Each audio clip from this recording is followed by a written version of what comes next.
when foreign investors buy a bunch of shit, they kind of like drop it all at once, and they drop and they just disappear.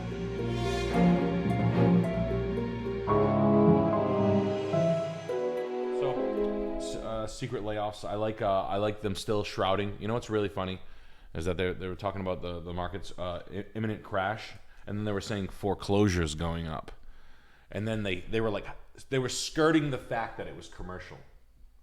It was really funny because I was like, it was on CNBC, and they were like, they couldn't just admit it that it wasn't good. You know, they were like, yeah, in some of these offices, and I was like, gotcha, bitch. As soon as that, I'm waiting for it to calm down. I really am, but it's okay. It's not the most important thing to let the things hit the floor, because you'll know damn well when it's ready to buy, when there's houses everywhere. But there's gonna be some other things going on, like your cash is gone. Who knows? Not talking about it. Not important. And also, if any of you want to take off, if any of you are considering, this is just if you are going to sell your house, and this isn't financial advice, but this is just something I think, Carrie, if any of you have anything to sell, and you are going to like go live a weird life and travel and like grow a beard and eat in the woods, now would be the time to do it. Like, you got about 2 months left to get rid of most of anything that's stupid that you know that you're not going to take with you for the next 5 years.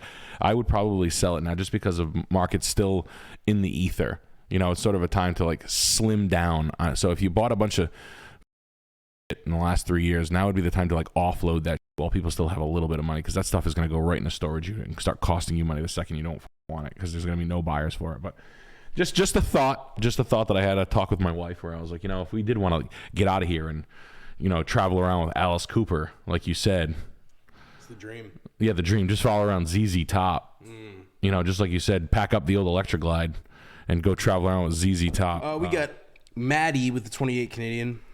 Could you talk at length about your thoughts on Canada's housing market? Would love a whole episode on the cacophony with fraud, speculation, and corruption. Cheers from Vancouver. Your maple person, Maddie. Hey. This is Maddie Matheson? It's Maddie Matheson. Yeah, man. So basically, you got. I think Western Coast of Canada is going through the same fraud crisis that we went through. No doc loans, no verification loans. So you guys are heavy in some property that's going to turn. And when foreign investors buy a bunch of shit, they kind of like drop it all at once, and they just disappear. So you never see them again, and then things just foreclose and whatnot. So they're kind of, it happened in the United States 12, 15 years ago. So banks are going to fail. Companies that have too much paper in certain markets are going to get f***ed.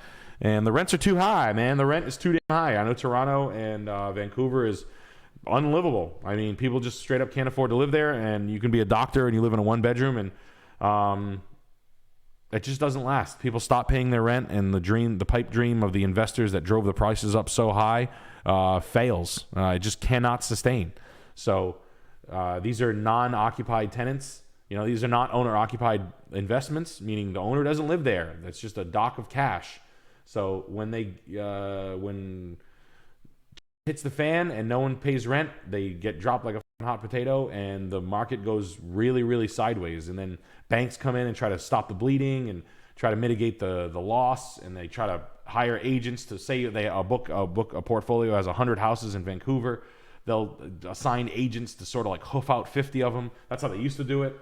And then you have like basically new investors coming in for round two, buying the house for half off, and saying like, listen, I can stop the bleeding here. You know, the guy owes you $800,000. The property was assessed at $1 million. Who gives a shit? It's a half done project. I'll give you $400,000 to get some cash back in it. And that's kind of what happens. But it's gonna happen. There's no way.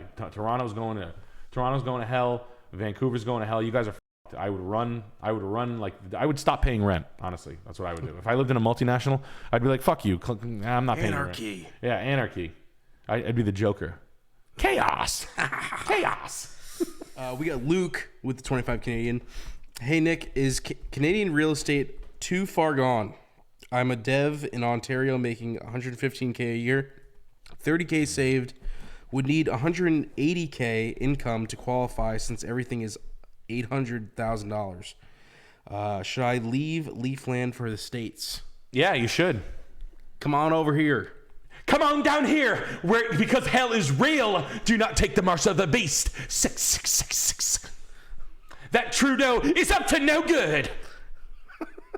Mark my words, that Trudeau, he is Fidel Castro's son. He slept with his wife slept with Idris Elba. I'm not gay no more. I'm not gay no more. I like women.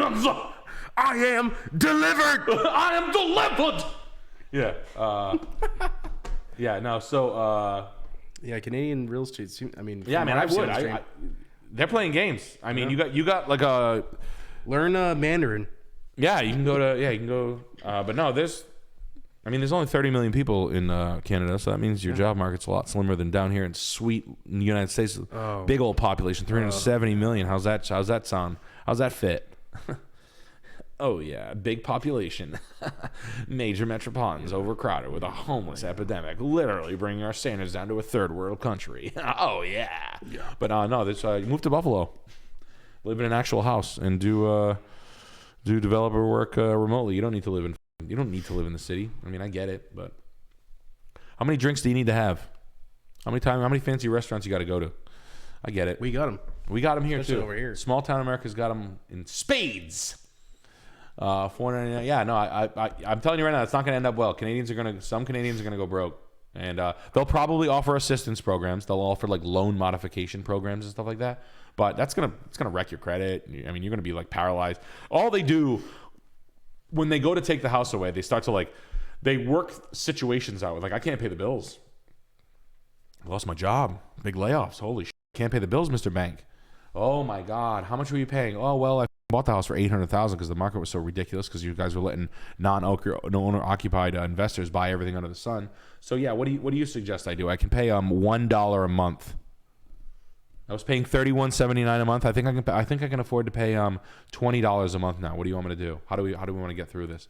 Oh well. So you'll see soon. You mark my words. In 6 months, you'll see a Canadian bank fall. So you'll see some defaults in Vancouver, and they will fall out. This is a barn dominium, y'all. We got a buckle dealer with the $25. I'm 25. I own a rental property in South Carolina, and I just started a job on a farm in Tennessee that provides a 3-bedroom house. I'm not buying a house anytime soon. Is it time to start credit maxing? What was the middle part? What did he say?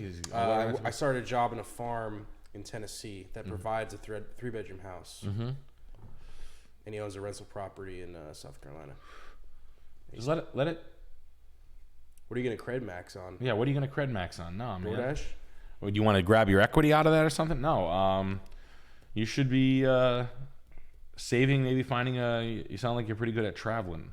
Have fun, relax. Don't spend any money. Just keep it there. You're doing good. You're on the right track. Don't f it up now.